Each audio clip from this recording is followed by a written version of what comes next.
La presentación se titula Fracturamiento hidráulico y manejo de acuíferos, una asociación eléctrica en áreas potenciales para el desarrollo de hidrocarburos no convencionales en Colombia. Este proyecto fue preparado pues en el contexto de los resultados y el conocimiento adquirido durante mi participación en la comisión de expertos que fue convocada por el gobierno para analizar las consecuencias del posible desarrollo de estos yacimientos en Colombia. Actualmente yo soy profesor de planta de la Universidad de Antioquia, actualmente estoy en comisión en la Agencia Nacional de Hidrocarburos, en la Vicepresidencia de Operaciones, Regalías y Participaciones. Vamos a abordar un contenido relativamente sintético frente a ese aspecto específico. ¿Cuál es ese potencial que existe en Colombia y cuáles son esas dificultades que se avisoran, que generan temores en las comunidades? Igualmente, ¿cuáles son esos riesgos y cuáles son esa potencialidad de esos riesgos? ¿Cuál es esa probabilidad de ocurrencia? Igualmente los consensos y disensos que se plantean al día de hoy y algunas conclusiones y recomendaciones. Propongo ese adjetivo o ese hilo conductor de la dialéctica, dado que ustedes recordarán y las personas que todavía están estudiando y en nuestra secundaria, tuvimos la oportunidad de abordar ese concepto de la dialéctica en la filosofía. Y es esa metodología que trata de dilucidar la verdad confrontando argumentos que son opuestos. Y eso no quiere decir que uno o el otro tenga la razón, pero se parte de unos contextos de discusión en los cuales hay una tesis, que es aquella línea que expone una determinada concepción de las cosas o conocimiento tradicional de esas cosas. Una antítesis que es aquella línea que muestra los problemas y las contradicciones que pueda tener la tesis. Y una síntesis, no es otra cosa que una conclusión. Y no necesariamente es la resolución del problema. Puede ser la resolución o un nuevo entendimiento del problema. Finalmente, el hecho de que un problema no se resuelva, que se demuestre la hipótesis nula, no es un fracaso de la investigación, sencillamente es abrir campo para una nueva forma de abordar dicho problema. Entonces vamos con esto de por qué, ¿es cierto? O sea, ¿por qué pensar en hidrocarburos no convencionales y a qué se debe esa necesidad o intencionalidad de desarrollar este tipo de yacimientos? Los datos que tengo aquí pues fueron los preparados para hace un año y las cosas han cambiado por efecto de la pandemia, pero podemos decir que en general más o menos los números pueden ser parecidos en la actualidad. ¿Por qué? Porque los hidrocarburos presentan el renglón más importante de las exportaciones de Colombia, son cerca del 50% en cuanto a generador de ingreso. Los hidrocarburos, específicamente el petróleo, contribuyen con cerca del 29% de la bolsa de inversiones que tiene Colombia. Colombia es el cuarto país latinoamericano. Para esta fecha producíamos cerca de 830.000 barriles día de petróleo y cerca de 1 millón de pies cúbicos diarios de gas. Pero obviamente esta cifra ha bajado un poco. Hoy podemos estar en cerca de 736.000 barriles por día y cerca de 960.000 pies cúbicos. En Colombia, digamos, esta dinámica en la cual se producen hidrocarburos para el consumo, pero igualmente se exportan y constituye ese soporte muy importante de la economía, nos ha llevado a que tengamos aproximadamente unos 6.2 años, 6 años de reservas de petróleo y cerca de 9.8 años de gas. Hoy podemos estar, esas cifras pueden ser muy parecidas, podemos estar hablando de 6 y 9. Y los hidrocarburos no convencionales o los yacimientos no convencionales tienen el potencial para incrementar esas reservas, aumentar la posibilidad de exportaciones, mejorar el ingreso petrolero, el desarrollo de empleo, la garantía de suministro de gas domiciliario, vehicular e industrial, un soporte a una matriz energética estable y perdurable, y la reducción de posibles dependencias de importar productos refinados o energéticos de otros países. Pero eso no, pues esa es la parte bonita. También tenemos estos argumentos que se presentan en contra del desarrollo de este tipo de yacimientos, como por ejemplo que las personas no necesariamente están dispuestas a cambiar un bienestar ambiental por un beneficio económico, y eso es muy claro en diferentes posiciones que se han planteado en el país por parte de los habitantes, grupos académicos y ambientalistas. Se han planteado dudas sustanciales acerca de los beneficios ambientales y sociales de este tipo de producción, e igualmente cómo sería el reflejo o el impacto de este tipo de producción en Colombia sobre contextos nacionales y globales, específicamente en lo que tiene que ver con gases de efecto invernadero y cambio climático. Hay una serie de daños ambientales o de pasivos ambientales que han sido detectados por parte de la producción convencional de hidrocarburos. Hay muchas malas experiencias que son divulgadas de este tipo de producción en otros países. Hay una gran ignorancia técnica frente a las características de estas operaciones y los impactos que ellos puedan producir. Igualmente hay campañas de información que son claramente opuestas al desarrollo de este tipo de hidrocarburos. Y igualmente hay una cantidad de valores o juicios de valor que son importados de contextos que no son precisamente colombianos, porque en Colombia no se ha desarrollado este tipo de explotación. Entonces, miremos si eso se diera, ¿dónde se daría en Colombia? Y el por qué. O sea, ¿por qué Colombia? ¿Por qué no seguir en Estados Unidos o yo qué sé, en África, Australia? Y eso tiene que ver con un asunto que no es, digamos, no es tan político ni tan geográfico, digamos que es más bien geológico. Lo que ustedes tienen ahí es la Tierra hace 95 millones de años. Hace 95 millones de años estábamos promediando hacia el Cretácico superior y teníamos que los continentes, el gran continente Pangea se seguía separando y la Tierra sencillamente en esa deriva continental iban migrando los continentes, y algunas partes de los continentes como los conocemos hoy en día estaban bajo el agua.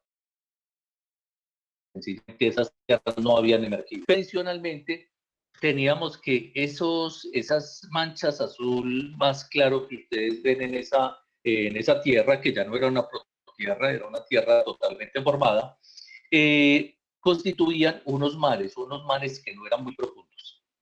Si hacemos un zoom sobre Sudamérica y tratamos de superponer los países como son actualmente, pues tendríamos que esas líneas rojas son los países, y nosotros tendríamos que de Colombia había muy poquito, ¿cierto? Y había una gran parte de Venezuela, Colombia, de Perú, Ecuador, bajo el agua, inclusive se prolongaba hasta Bolivia, y estas tierras más al sur, a lo que es en Argentina principalmente, también que habían estado el agua ya empezado a emerger 145, hace 145 millones de años, y hace 95 millones de años ya eran tierras emergidas.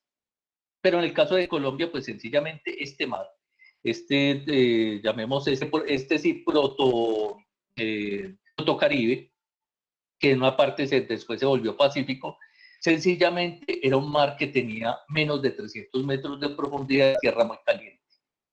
Y entonces allí se presentaban cosas. Esa era una gran cuenca de depositación de todos los que llegaban de las correntías de estos continentes, pero también de esa vida que se producía sobre ese mar que se llamaba el Mar de la Luna, de esa vida que estaba allí, se depositaba en esa gran cuenca, y allí se dio el origen de gran parte del gas y el petróleo, por no decir todo, del petróleo que tiene Perú, Ecuador, el gas que tiene Bolivia y los petróleos que tiene Venezuela y Colombia, Guyana y Trinidad y Tobago.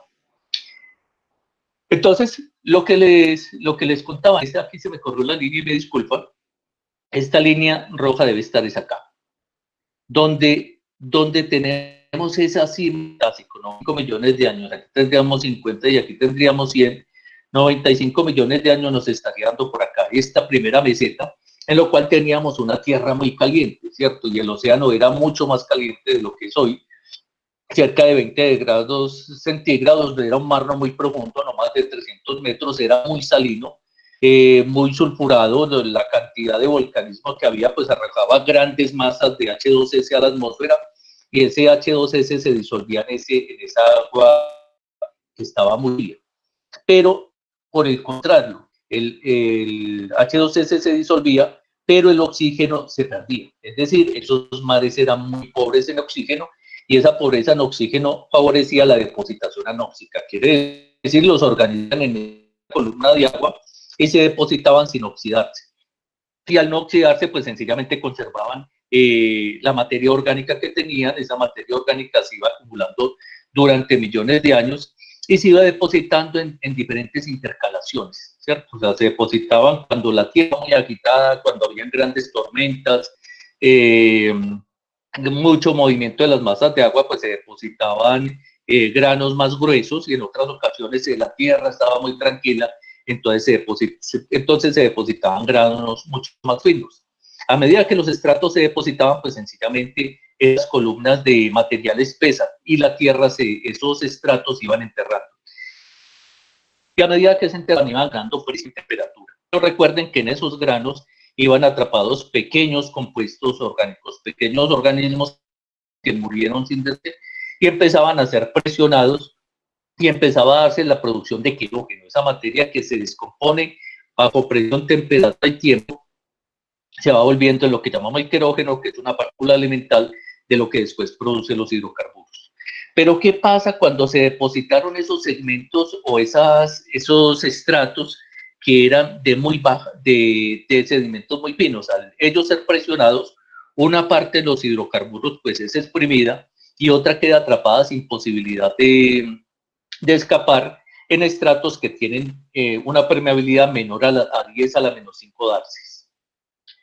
Entonces, si nosotros vemos Colombia y nos ubicamos en esa zona, en el Magdalena Medio, ese cinturón que después cuando se produce la cordillera oriental queda atrapado entre la cordillera oriental y la cordillera central, tendríamos que aquí estaría la cordillera oriental y aquí sería la cordillera central. A medida que se da esa depositación y la deriva continental y se va produciendo la orogenia, pues estos segmentos se plegan. Y aquí tendríamos que se van acumulando esos estratos que son los que hoy producen los hidrocarburos del Magdalena Medio. Entonces tendríamos desde los sedimentos neógenos, por aquí estaría el río Magdalena, hasta sedimentos paleógenos que están un poco más profundos, pero más abajo de ellos tenemos estas formaciones de las que hablamos, unas formaciones que se produjeron en ambientes de alta energía y producen areniscas, y otros de más baja energía que producen lutitas, arcillas. Entonces tendríamos allí de arriba hacia abajo la formación Lizama, Umir y la luna debajo de las anteriores, y por debajo tendríamos otras como Simití, Rosa Blanca, el conglomerado de arenal. Pero si llevamos esto a un esquema mucho más sencillo, ¿cómo se produce esa diagénesis? ¿Cómo es esa producción o cómo aparece esa roca madre? Esos sedimentos que se depositaron primero en ambientes un poquitico tranquilos, pues sencillamente son rocas de sedimento muy fino y se privilegia la depositación de arcillas. Cuando se va produciendo el enterramiento, algo de los hidrocarburos que se están produciendo, algo del querógeno que se está produciendo, migra hacia los estratos superiores porque están siendo exprimidos como una esponja y se depositan en unas areniscas en los cuales ellos pueden migrar, y si a esta migración le damos suficiente tiempo, pues tendríamos que ellos siguen viajando hasta que encuentran una roca que no les permite pasar como una arcilla, porque las arcillas pues sencillamente tienen una permeabilidad que no, pues, es muy baja, es demasiado baja. Sí serían permeables, pero es demasiado baja. Pero adicionalmente, cuando ellas entran en contacto con el agua, se hinchan. Y al hincharse, sencillamente disminuyen la permeabilidad y por lo tanto imposibilitan el flujo.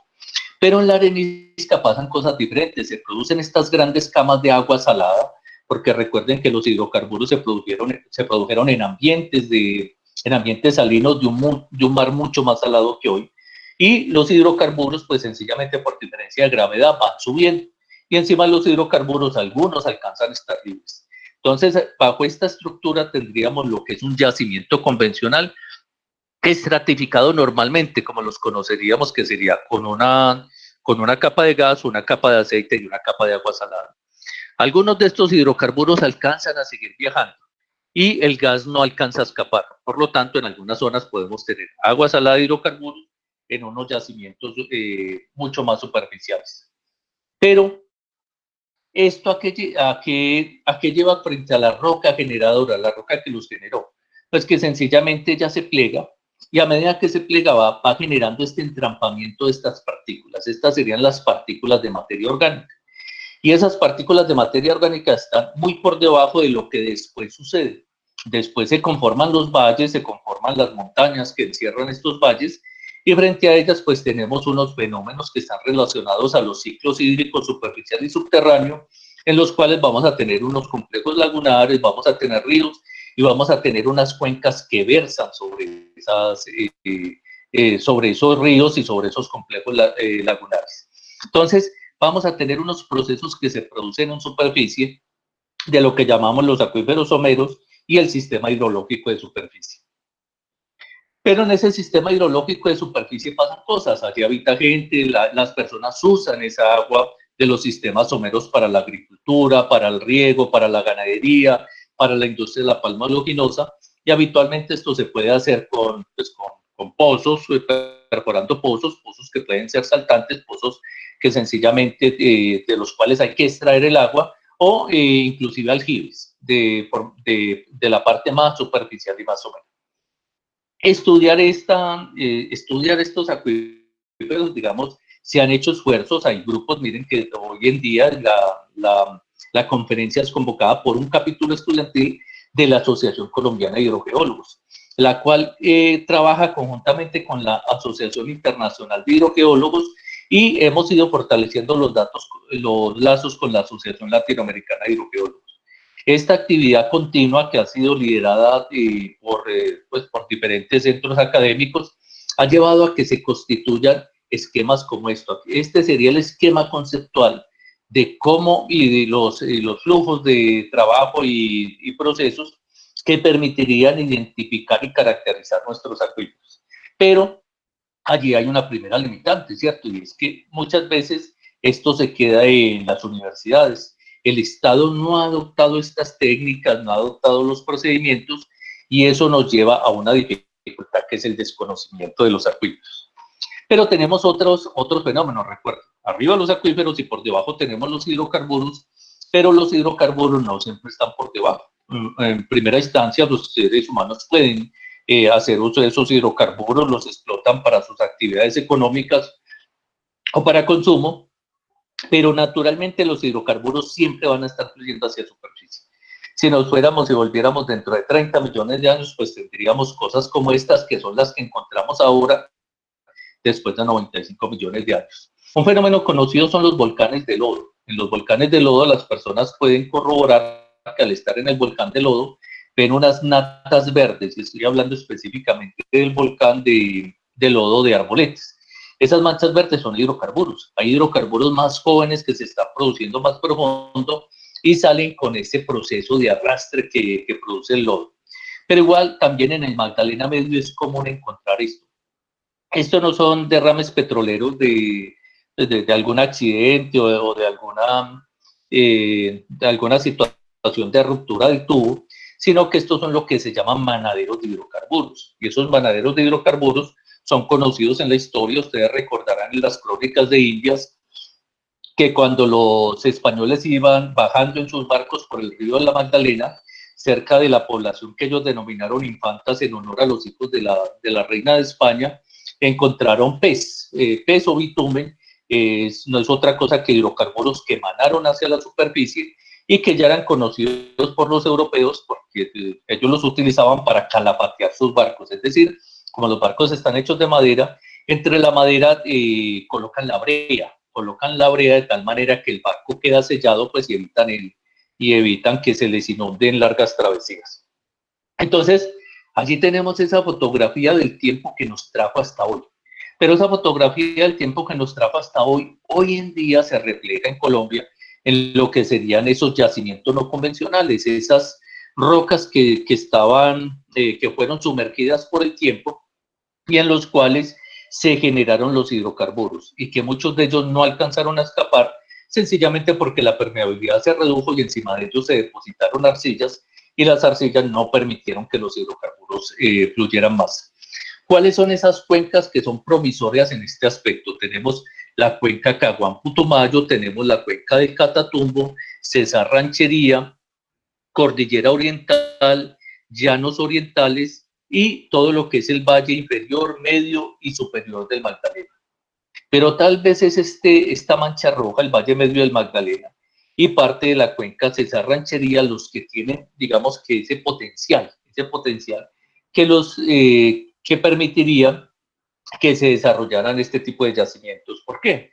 Porque allí se dio a una profundidad adecuada, con un tiempo de maduración adecuado, este fenómeno, que se produjeran estos esquistos y dentro de estos esquistos, en esas vetas negras quedaron atrapados los hidrocarburos. Y esos hidrocarburos que estaban atrapados ahí no son otra cosa que cápsulas del tiempo. En esas pequeñas unidades tenemos materia orgánica y agua salada, pero esa materia orgánica ya no es materia orgánica ni querógeno, son hidrocarburos. Hidrocarburos en los cuales en esas cápsulitas vamos a tener gas, el gas está, es miscible con el hidrocarburo y tenemos agua. El agua no es compresible, pero los hidrocarburos sí. Entonces, este sería el fenómeno y lo que permite que se llegue a ese tipo de yacimientos. Por la siguiente razón, después de 95 millones de años, pues se depositan sobre esos esquistos, la parte inferior serían los esquistos, se depositan unas rocas que sencillamente van a tener una permeabilidad nula o muy próxima a ser nulas, que son las arcillas, y encima de ellas se depositan diferentes estratos que son permeables e impermeables. Y aquí en esta parte superior pues estarían los acuíferos someros y las actividades que realiza el ser humano. Si comparamos el Magdalena Medio, donde aquí de esta parte superior hasta acá tendríamos un poco más de 2.500, 2.700 metros, con lo que pasan en otros yacimientos no convencionales del mundo, tendríamos que, por ejemplo, en Vaca Muerta los shale están entre 2.500 y 3.000 metros, pero en Pensilvania, en Marcellus, que es una de las cuencas más desarrolladas en este tipo de explotaciones, estos shale están a solo 400 metros, ¿cierto? Están muy someros, muy pegados de los acuíferos. Cuando se hace la perforación, aquí estaría como ese principal calificativo, ¿cierto? ¿Por qué el fracking? Bueno, primero que todo, el fracking es una mala palabra, una forma corta de que utilizan mucho los americanos, las personas de Estados Unidos para denominar un proceso. O sea, les gustan las palabras cortas, fracking, terminator, ¿cierto? O sea, cosas que sean muy llamativas y muy sonoras, pero realmente lo que se habla es de estimulación hidráulica en sección horizontal. Y eso es precisamente esta técnica. Se hace una perforación, las perforaciones pues tienden a ser verticales o desviadas, pero en el caso de los hidrocarburos no convencionales se hace una curva completa para llegar casi a la horizontal o la horizontal, de tal manera que esta perforación entre perpendicularmente a la esquistosidad. Es entrar perpendicularmente a la esquistosidad, pues en primera instancia no produce nada, porque recuerden que si cada uno de esos punticos verde y azul y negro son el hidrocarburo líquido, el gas y el agua, juntas y atrapadas en una cápsula, con solo pasar este tubo no pasa nada. Pero esos hidrocarburos que están regados en la matriz de roca podrían ser contactados a través de un radio de influencia. Y ese radio de influencia se lograría a través de la inyección de presión. Pero ¿dónde surgen esas primeras dudas y alertas? La primera duda de alerta tiene que ver con los acuíferos superficiales, que es lo que comparamos en el cuadro que tenemos aquí a la derecha con Argentina y Estados Unidos, y ha sido gran parte de las dificultades que se han presentado con este tipo de explotaciones en las regiones que los han desarrollado, y es el gran temor a la contaminación de acuíferos. De esos acuíferos someros, de los cuales los seres humanos hacen mucho uso. O sea, no es estamos acostumbrados a abrir el grifo y que salga agua, pero esa agua puede tener una participación compuesta para llegar al tubo. En el caso de Colombia, pues lo más normal es que esta agua venga de embalses, pero muchas regiones de Colombia y del mundo vienen de estos niveles subterráneos, e incluso de acuíferos que están todavía más profundos. Pero ¿qué pasa con estos acuíferos? Es que no tenemos los datos suficientes para conocer cómo es el comportamiento de estos acuíferos. ¿Por qué? Porque habitualmente en el desarrollo de las aguas subterráneas en los estudios no se llega tan profundo. Ahora miremos frente a la técnica en lo que, en lo que es cada uno de esos pasos de la estimulación. Se hace la perforación, se lleva a la horizontal. Después de llevarlo a la horizontal se cañonea, se lleva una herramienta que dispara unas balas contra el acero que tiene la tubería, rompe la tubería y rompe el cemento con el cual se cementó esa tubería contra la formación. Al romperla, pues genera unos canales, llamémoslo unos canales cilíndricos. Al establecer un mecanismo de presión, pues si los perforaciones entraron en donde estaban esas venas de los esquistos, pues se podrá invadir, se podrá llegar y ampliar esa fracturita, ese disparo que se hizo contra la formación inyectando presión. Después de que se inyecta presión que se transmite con agua que es un fluido no compresible y muy eficiente en transmitir la presión, pues sencillamente se inyecta un material que va a encargarse de que esa fractura no se cierre. Ese material habitualmente es arena, y esa arena pues va a generar un empaque. Las fracturas no son muy amplias, son fracturas de solo milímetros. Si se retirara la presión, la fractura se volvería a cerrar por la presión litostática. Al encontrar la arena ya no habría, ya no se podría cerrar la fractura. Y después de que se cierra la fractura, pues sencillamente los fluidos, los hidrocarburos que sí son compresibles, se expanden, y al expandirse salen hacia la fractura. Después de salir a la fractura salen a la tubería, y después de salir a la tubería salen a la superficie arrastrando algo del agua con la cual se generó la fractura. Entonces, ahí digamos que en términos prácticos esa es la operación de fracking. Pero eso genera temores, y genera temores que son ampliamente difundidos y conocidos por las personas. Entonces, cuando hicimos este trabajo que visitamos las comunidades manifestaban, y eso lo interpretamos con esa bola de palabras, que, o sea, el desarrollo es para quién. Vamos a perder el agua, no confiamos en la institucionalidad, no confiamos en los operadores petroleros. La palabra fracking, eso dice fracturar la tierra y quebrarla como se quiebra un vaso. Sí, ellos también especificaban que ya se habían hecho algunas campañas en las cuales les habían contado las partes buenas del fracking o las partes malas del fracking, que son regiones que habitualmente están abandonadas. Entonces, si nosotros miramos esa bola, pues sencillamente digamos, eso es como estar en una habitación donde hay muchas personas hablando al mismo tiempo. Eso va generando desconcierto, pero del desconcierto sabemos que hay temores que las personas expresan y sintetizan como que hay una huella de la explotación de hidrocarburos que no fue buena, o sea, que ha generado pobreza, que ha generado deterioro ambiental, y que les genera temor que al tener una tecnología que es más avanzada se puedan generar más daños. Que hay daños potenciales sobre la integridad de los territorios, los habitantes o los ecosistemas frágiles.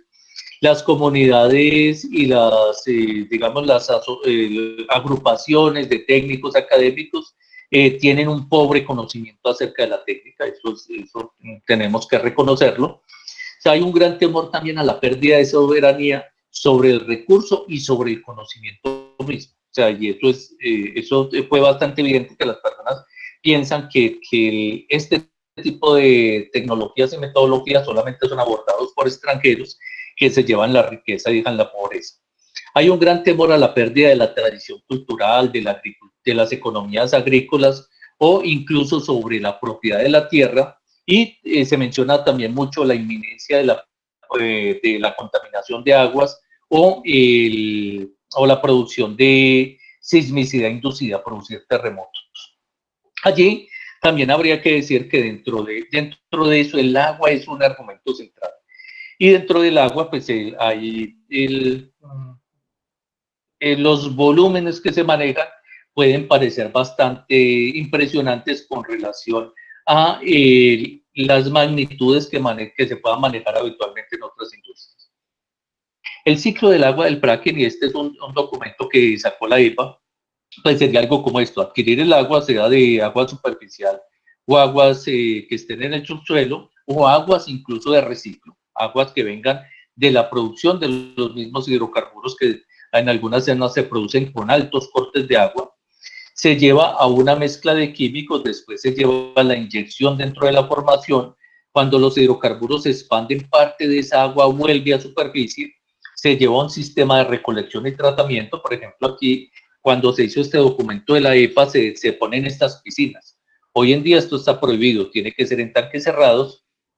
El agua se recoge y se lleva a unas estaciones donde el agua se depura y vuelve y se usa, porque sencillamente pues, es una forma de optimización de no solo del agua, sino de los químicos que se usan. Y allí habría que mirar esto, ¿cierto? ¿Cuáles son esos químicos? ¿Y qué tanta es la cantidad de químicos? Si se utilizaran 100 unidades de agua, 100 unidades de volumen para generar la fractura, de esas 100 unidades, 10 serían los aditivos. Pero de ese 10%, solamente el 10%, es decir, el 1% del total serían los químicos.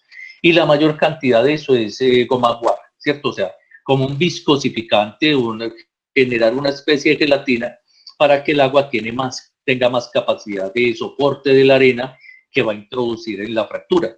Pero también hay otros elementos que sirven, por ejemplo, como quebradores de viscosidad, como biocidas, surfactantes, inhibidores de corrosión, estabilizadores de arcilla, entre los cuales pues las fórmulas químicas van desde el cloruro de potasio hasta el isopropanol, pero son sustancias que no es que sean exclusivamente para eso, los tenemos en muchos casos. Por ejemplo, el isopropanol es utilizado como el limpiador de lentes. Es ese líquido con el cual ustedes limpian los lentes pues para que estén limpios o incluso para que no se les empañen. Hoy en día las personas que utilizamos gafas, pues digamos que es de uso normal. O tenemos, por ejemplo, algunos como el amonio. El amonio está siendo muy usado actualmente para hacer estos líquidos, para echarle a los zapatos, para desinfectarse las manos por la pandemia del COVID. Pero la operación de estimulación como tal, pues obviamente genera temor porque se está trabajando con grandes presiones, son grandes operaciones industriales que se desplazan por el territorio. Dividiendo eso frente a la operación de fractura como tal, ¿cuáles serían esos riesgos principales? Bueno, el primero, para perforar se utilizan lodos, y en los lodos se utilizan químicos. Los lodos tienen como objetivo mantener el pozo, mantener la estabilidad del pozo y evitar que, por ejemplo, que el pozo se inunde, que el lodo pierda viscosidad, que el lodo se fugue hacia las formaciones. Entonces, esa es una primera operación en la cual hay que llevar agua, hay que llevar químicos, pero para la operación de fractura se utilizan este tipo de camiones que se llaman TAM-FRAC. Entonces, esto puede ser una operación convencional. Son decenas de camiones que se parquean, lo que ustedes ven ahí es así, hay unas telas, unos plásticos que se ponen en el piso y se conectan a una línea de presión. Y aquí está la mezcla y van generando presión acumulativa para generar la inyección. Con estos camiones, como con muchas otras operaciones en las cuales se transporten fluidos, pueden haber accidentes en la carretera, puede presentarse la ruptura de una línea, o incluso cuando se genera esta presión, esta parte es una parte, digamos, sensible, que es la primera parte. ¿Qué dice la reglamentación actual y qué decía la norma 90341? Que a partir de estos acuíferos se debía bajar un casing, una tubería de revestimiento que se cementaba contra la formación aproximadamente 50 metros por debajo de la base de la primera formación acuífera y se cementaba hasta la superficie. Si esto no está bien hecho, pues se podría presentar un flujo anular, es decir, que esta zona donde tenemos estas interfaces, pues sencillamente que el agua se devolviera, que se fracturara esta tubería, o que se fracturara la tubería de la cementación y migrar el fluido de fractura hacia los acuíferos superficiales. Los daños en el casing se pueden presentar en toda la longitud del casing y presentarse flujo anular. La integridad de pozos, pues es por lo tanto una de las principales dificultades en esta situación. O de los factores a tener más en cuenta. ¿Cuál sería la otra posibilidad? Que al hacer estas operaciones de fractura, la fractura se prolongue hasta superficie. Esto fue totalmente, pues era el principal temor. La gente decía, no, la fractura va a llegar hasta superficie, porque hacer eso es como quebrar un vaso o quebrar un huevo, y eso no, si usted quiebra un hueso, un huevo, ya el huevo usted no lo puede volver a pegar. No, no es tan así. Realmente pónganse a pensar que eso está a 2.500 metros más abajo. Y la fractura que se genera con una presión conocida, pues llega hasta donde se encuentra con la roca plástica. Al llegar a la roca plástica, toda la energía de la fractura se pierde y sería imposible que llegara hasta acá. Esta situación también requeriría que los volúmenes fueran multiplicativos exponencialmente, porque ¿de dónde voy a sacar tanta masa para que esto se llenara, para que esa fractura se llenara y venciera la presión hidrostática? O inclusive la presión hidráulica si estos estratos están saturados. Entonces, esto no es posible desde el punto de vista físico y termodinámico, no violaría las leyes de la física y la termodinámica. Otra de las posibilidades es que se presentara flujo de sustancias radiactivas, pues por la fractura no llegaría, y en el caso de estas operaciones tan profundas no conectaría los acuíferos, pero que se presentara con estos fluidos que están saliendo de la formación, que hayan sustancias radiactivas que vayan hasta la superficie, o los mismos hidrocarburos, si hay alguna pérdida de integración en el pozo, migraran hacia acuíferos superiores los hidrocarburos o las sustancias radioactivas. Y por último, uno de los elementos muy, digamos, de continua referencia es que al producir más hidrocarburos, produciremos más metano. Y al producir más metano, pues tendremos un gas de efecto invernadero que estará más disponible en la superficie.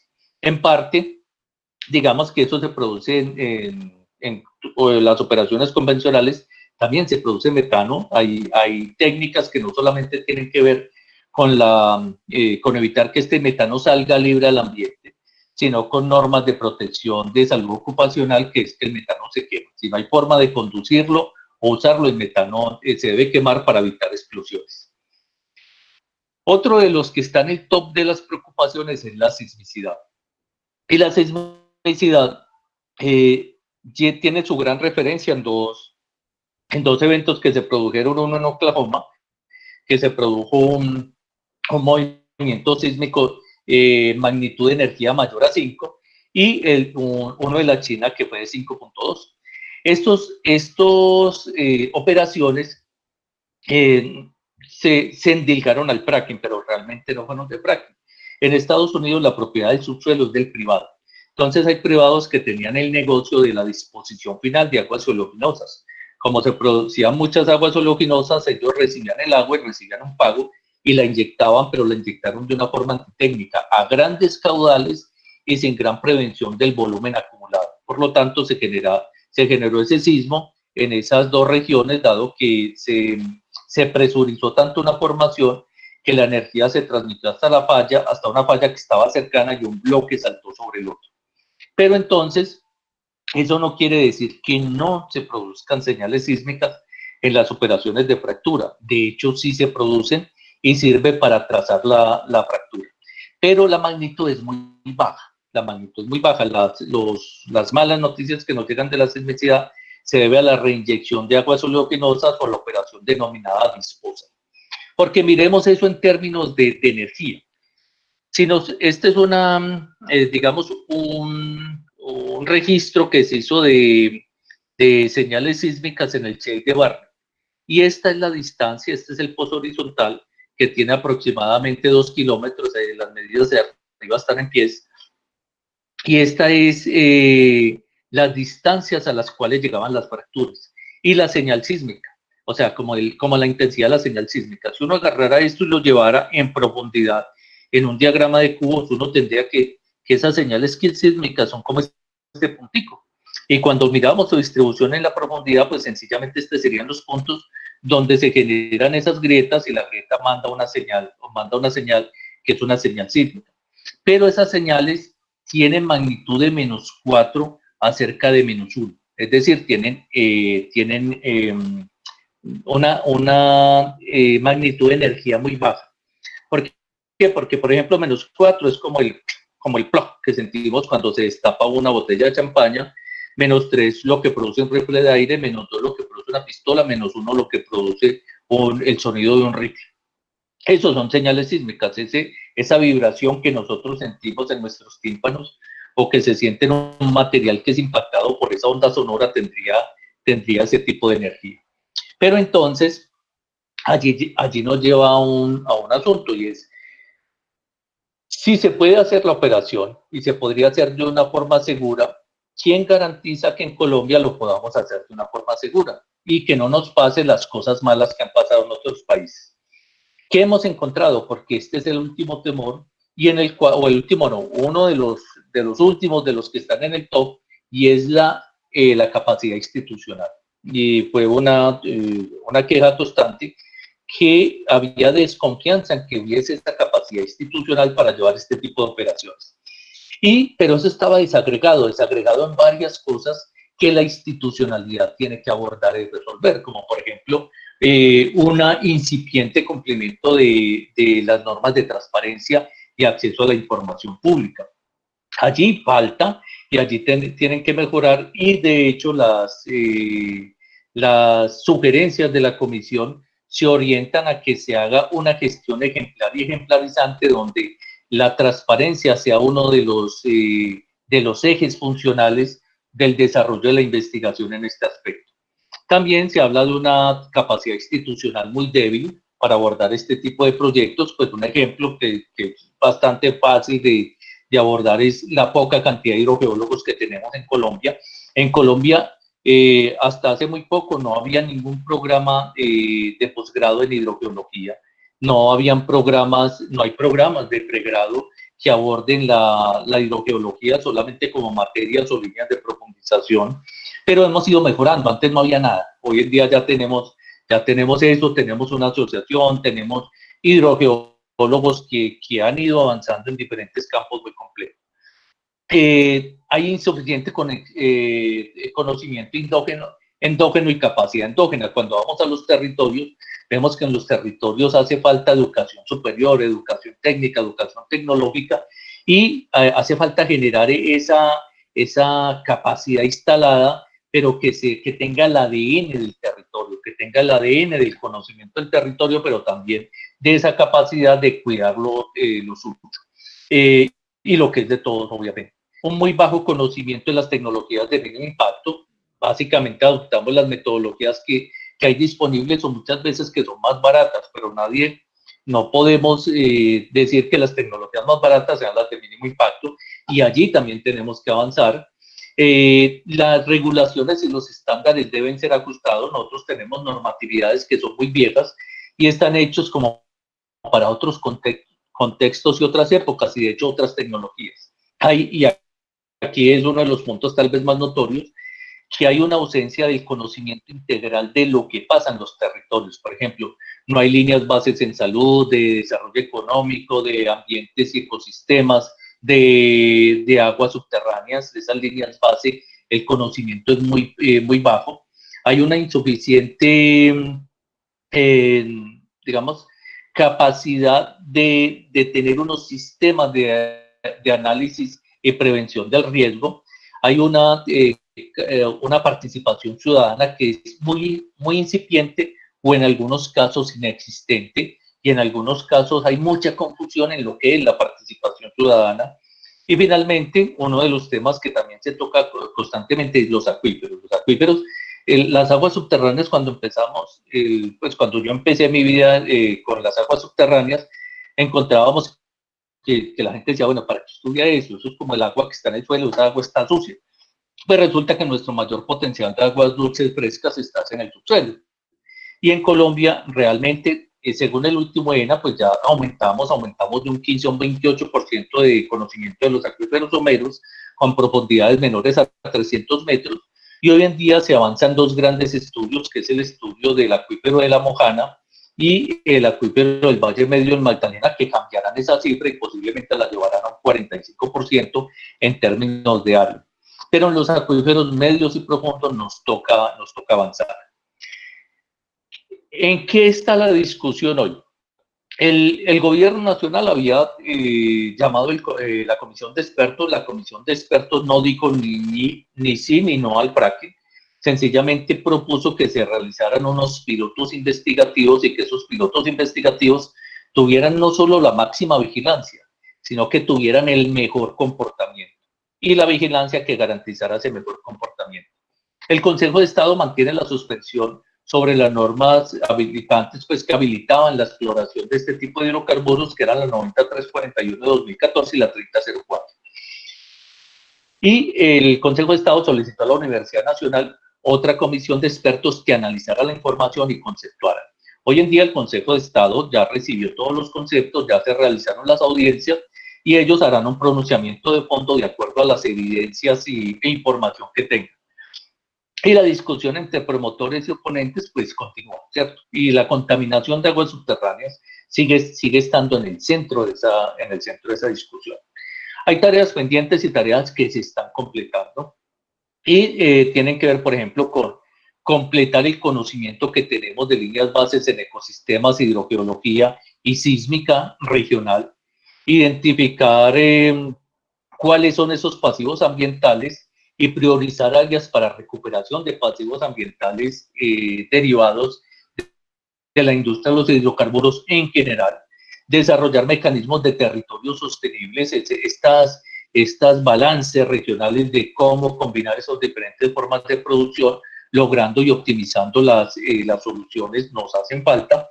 Igualmente, el fortalecimiento institucional en instituciones como la Agencia Nacional de Licencias Ambientales, la Agencia Nacional de Hidrocarburos, el Servicio Geológico, el IDAN, el Instituto Alexander von Humboldt, las CAR, el ICANN, que no solamente necesitan fortalecerse, sino trabajar concurrentemente, ¿cierto? Debemos trabajar el Estado apoyando al Estado, pero obviamente también fortalecer esas capacidades instaladas, porque muchos de estas instituciones funcionan con contratistas, entonces, y el contratista tiene ciclos de vida muy cortos dentro de las organizaciones. Entonces, no, tienen que ser personas que puedan llevar procesos de mediano y largo aliento.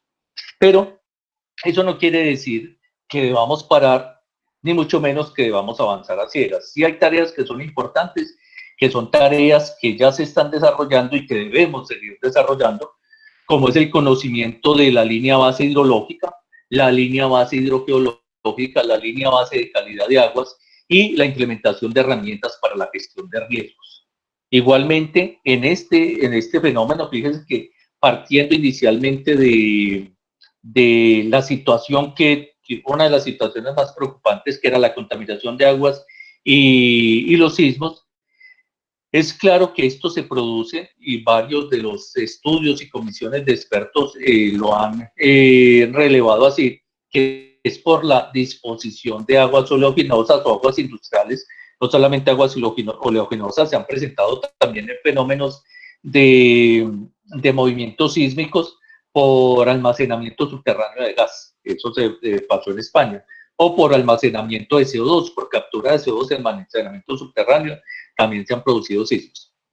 Entonces es importante cuando se va a hacer uso del subsuelo para este tipo de disposiciones, pues tener un conocimiento muy acertado de la profundidad del basamento cristalino, mantener unos mecanismos de seguimiento y control de las tasas y volúmenes acumulados en la inyección de estas aguas industriales y unos mecanismos de control social que permitan que bajo el esquema de veedurías se haga un seguimiento muy detallado y muy cerrado de este tipo de operaciones. Igualmente, en el estándar 9341, a pesar de que era una norma bastante draconiana, se podían ajustar algunas cosas, como por ejemplo el conocimiento e identificación de las fallas regionales y también de las paleofallas y las fallas enterradas o cubiertas, los históricos y los mapas de sismicidad, la instrumentación para el análisis de riesgos, la construcción de líneas bases en el conocimiento de ecosistemas que puedan ser afectados por esta operación y los sistemas de monitoreo y mitigación de contingencias. Entonces, estos son como los grandes aspectos que tiene esa relación dialéctica entre aguas subterráneas y gestión de acuíferos.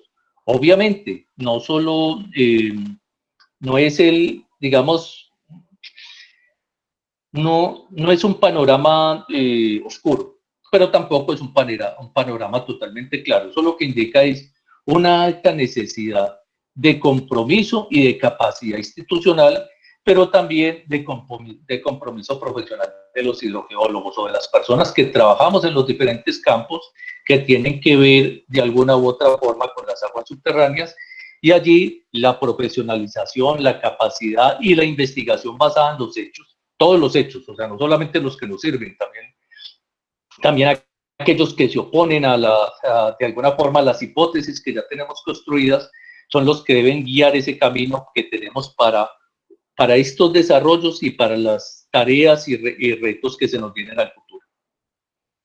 Entonces, muchas gracias. Nos quedan unos minuticos para algunas preguntas, porque desafortunadamente solamente los puedo acompañar hasta las 5:10, porque tengo una reunión, pero si tienen algunas preguntas, podríamos contestar algunas. Uy, hay varias. Entonces vamos con la que aparece acá de primera. ¿Qué porcentaje de agua inyectada retorna a la superficie? Eso depende. Todas las operaciones, no hay un esquema único de operaciones de fracking, pero el flowback, o sea, el retorno de esas aguas puede estar entre el 30 y el 50% del agua inyectada. Oscar, ¿cómo estás? Oscar Villalba pregunta, ¿esta exposición está destinada a defender la explotación del fracking y a minorar los efectos en todos los aspectos? ¿Es necesario que la ACH realice un foro que se puedan presentar todas las tendencias para no quedar tan tendenciosa? Oscar, realmente yo presenté los hechos, y presenté el estado de hoy, que es la sugerencia que hace la comisión para que se desarrollen unos pilotos investigativos con una vigilancia especial, en la cual hay unas comisiones que se convocaron donde va a estar la sociedad civil, va a estar la academia, va a estar el gobierno, y van a estar los entes que deben controlar y regular este tipo de operaciones. Bill pregunta, ¿cuál es el rango de presiones que se usa para hacer el fracking para provocar el fracturamiento? Eso depende, eso también depende, porque cuando se baja hacia la formación se obtiene un rango de esfuerzos, y ese rango de esfuerzos obviamente va a estar limitado no solo por la presión litostática, sino por el confinamiento y metamorfismo que sufrió la roca. Pero más o menos uno podría tener ese más o menos lo da el peso de la misma columna de agua. Entonces, si tenemos 2.700 metros de columna de agua, digamos que ese es el overboard, el umbral, y estaría por ese orden de presión, del peso de la columna de 2.700 metros de agua. Leonardo Mojica nos pregunta, buen día, ¿qué características puntuales tienen las arenas que se utilizan en esta operación? Bueno, ahí en la industria del petróleo siempre se ha utilizado un tipo de arena, o no es un tipo de arena, es una característica que recibió la denominación por los yacimientos de los cuales se sacaba para algunas explotaciones en Estados Unidos, como era la arena Ottawa. Entonces es una arena silicia, redonda, que no es fiable, es decir, que cuando la presión cede no se quiebra, porque si se quiebra, pues sencillamente el empaque se perdería y volvería y se sellaría la fractura. Entonces es ese tipo de arena, una arena redonda que sea resistente y que tenga unos diámetros de micras. Sergio Jaime Solar te pregunta, muy buena charla, doctor Martínez Escobar, para que no se enoje mi papá. Tengo una serie de preguntas. Colombia ha desarrollado estudios sobre formaciones tentativas para el almacenamiento de aguas disposas. Sí, de hecho, en Colombia se hace disposición de aguas en el subsuelo.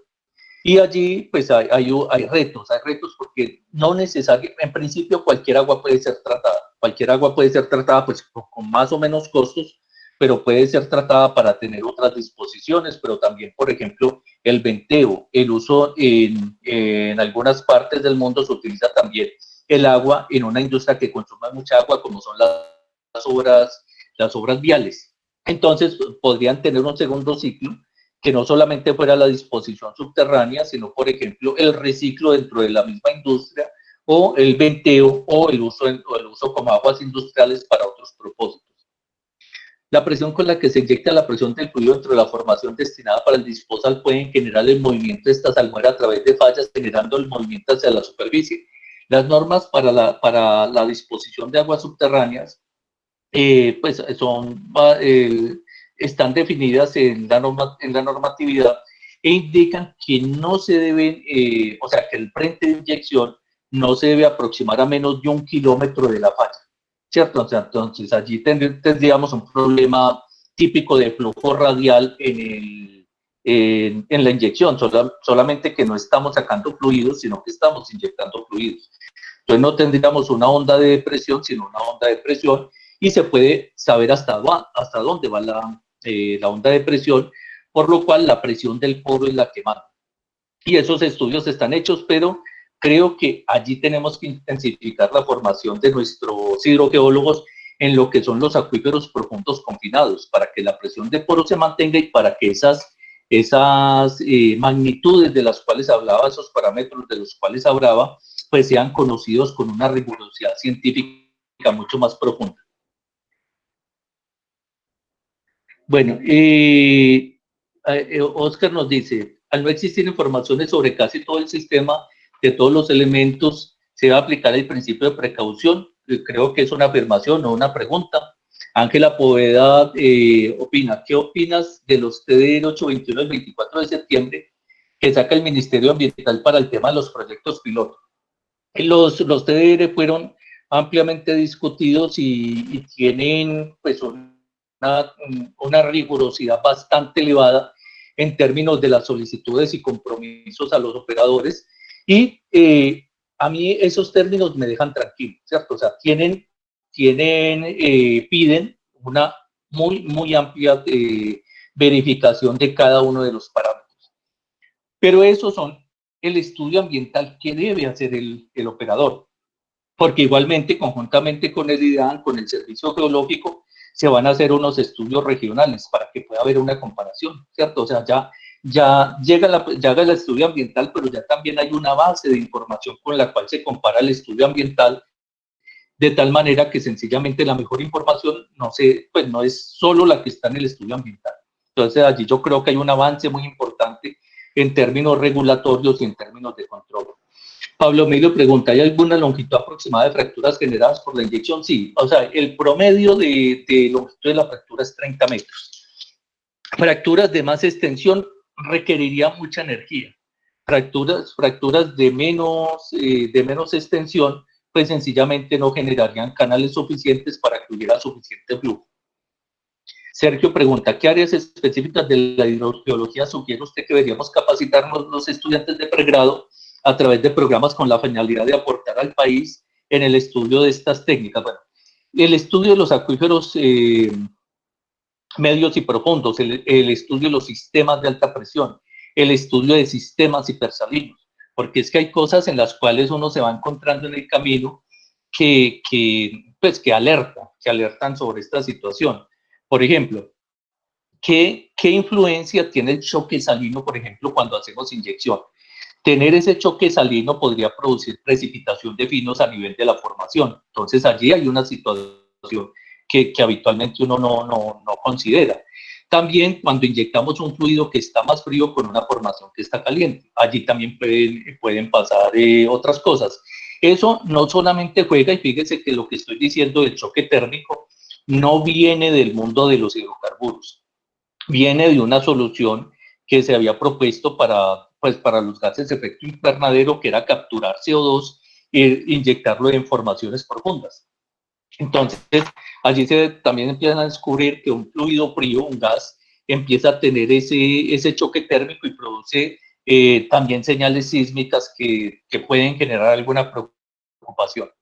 ¿Qué tan complejo es el tratamiento de las aguas que retornan? Pues esas aguas tienen unos tratamientos que digamos que son convencionales dentro de la industria de los hidrocarburos, porque no sé si aquí tengamos ingenieros de petróleos, pero por ejemplo, para estimular inicialmente la formación hay que inyectar una salmuera. porque esas formaciones se produjeron en un ambiente salino. Entonces, digamos que ese procedimiento de reutilizar esas aguas, depositar los finos y los químicos que están disueltos, pues recuperarlos y garantizar la concentración, pues es un trabajo que es habitual dentro dentro de la industria del petróleo. Pero obviamente es más barato reusar fluidos que hacer nuevos fluidos. Entonces, en ese caso, pues la industria química también tiene un interesante campo de aplicación para esto. Jefferson pregunta, ¿la reactivación de fracturas naturales o fallas es un riesgo real? ¿Cómo se debería estudiar este fenómeno? La regulación indica que no nos debemos aproximar con la onda de presión, y con las operaciones siempre se debe estar como mínimo 1 kilómetro de la falla más cercana, así sean microfallas. Y eso es suficiente garantía, porque en ese kilómetro, pues sencillamente la onda de presión no se va a seguir expandiendo. La onda de presión llega a ese pareto de presiones, y ahí ya estaría confinada. Oscar vuelve a poner, no hay información sobre el sistema, mucho riesgo de ejecución, es decir, prevalece legalmente la precanular a la norma 9341, que es la norma de 2014 sobre la cual pues se está evaluando el Consejo de Estado. Y la Procuraduría era parte actuante, pero si vemos el concepto de la Procuraduría también en algunas partes indica la necesidad de tener más conocimiento, que es más o menos lo mismo que el Consejo de Estado había propuesto con las comisiones. Ángela pregunta, ¿dónde queda el agua que no retorna a la superficie? Se integra, moja los granos. Esa agua que no, cuando esa burbuja de aceite sale a la superficie, ella es reemplazada por el agua que entró. Entonces el agua que entró en esas capsulitas, pues sencillamente sale crudo, entra el agua, y esa agua que no es compresible, pues también de alguna manera favorece que no se presente subsidencia posterior. ¿Dónde se consigue la arena y qué tanto cuesta transportarla? Esa pregunta, no, la verdad, no la hemos respondido, porque en Colombia no se ha hecho fracking y obviamente no se han tenido esos volúmenes. Se han hecho algunas operaciones de estimulación en pozo horizontal y empaque en arena. Entonces, y la verdad no desconozco. Yo soy ingeniero de petróleos de formación, pero nunca trabajé para la industria petrolera. Me dediqué a estudios ambientales y a la geomática, y realmente nunca hice un trabajo para la industria petrolera. Obviamente estos parámetros, el Ministerio de Minas, los operadores y la NH, la parte de la vicepresidencia técnica, pues tienen los estudios correspondientes, pero no, desafortunadamente no los he abordado, porque las operaciones de regalías realmente están en otro campo de actuación. ¿Qué parámetros hay para el transporte de agua para usarse en la estimulación? ¿Cómo se almacenan los aditivos usados por la estimulación? Sí, esa regulación ya también está, no solamente de llevar los químicos y el agua, sino de almacenar el flowback. Se deben hacer en tanques sellados que tengan mínima exposición y que puedan ser transportados sin manipulación ni mucho menos disposición en piscinas. ¿Cómo se almacena el agua que se produce? Es la misma respuesta anterior. Se almacena en tanques sellados que conservan los estándares, pues que ASTM, y estándares que ya han sido de alguna forma probados en diferentes partes del mundo. Y obviamente Estados Unidos, que tuvo la punta de esto, pues vía ensayo-error, de alguna forma, mejoró sus políticas y mejoró sus sistemas de regulación. ¿Podría darnos un correo para hacerle preguntas? Claro, lo voy a anotar acá. En el chat les dejo mi correo de la universidad, cuando quieran estos reportes y varios sobre hidrogeología. La semana pasada hicimos aquí hay mucha gente, de un momento llegaron a ser 100 personas. La semana pasada la geomática es otro de mis campos de actuación, y presentamos un proyecto que se había hecho sobre delimitación de páramos, usando cartografía social y geomática. Desafortunadamente no la gente. Todo esto está publicado, y nosotros lo que hacemos es que las publicaciones, para que no tengan que depender de estas revistas indexadas, hay veces comprar los artículos, que es un poco injusto, están en un portal que se llama ResearchGate y allí están disponibles para que ustedes las bajen cuando lo consideren necesario. Sergio dice que gracias, el correo ya lo tienen. Los pilotos son necesarios para tener conocimiento y definir si es viable o no, pero que la decisión no sea política, sino científica y con argumentos técnicos totalmente de acuerdo. O sea, ¿sí? La politización de los aspectos técnicos muchas veces lo que nos hace es ensombrecer una solución real. ¿Y cuál es la oferta y cuál es la demanda en la región? En el Magdalena Medio, pues a nivel de piloto realmente no se tiene la zonificación, pero ahorita la Universidad Nacional está terminando el proyecto Mequia. De hecho, ya tienen la caracterización de esas aguas, pero independientemente de ello, el Servicio Geológico y el IDAM van a hacer otro estudio, entonces allí tendremos esos balances, pero si nosotros, y creo que el estudio de la Universidad Nacional plantea más o menos cuáles serán esos requerimientos de agua, y uno lo coloca para hacer si se desarrollaran 4 pads, tendríamos que se requeriría como hacer un corte de 1 segundo del agua que fluye por el río Magdalena a la altura de Barranca Bermeja. Lorena Giraldo, en Argentina transportan arena desde el Golfo. Así, eso es cierto. Tengo entendido que en Argentina, de hecho, construyeron un ferrocarril de 700 kilómetros para llevar arena. Bueno, entonces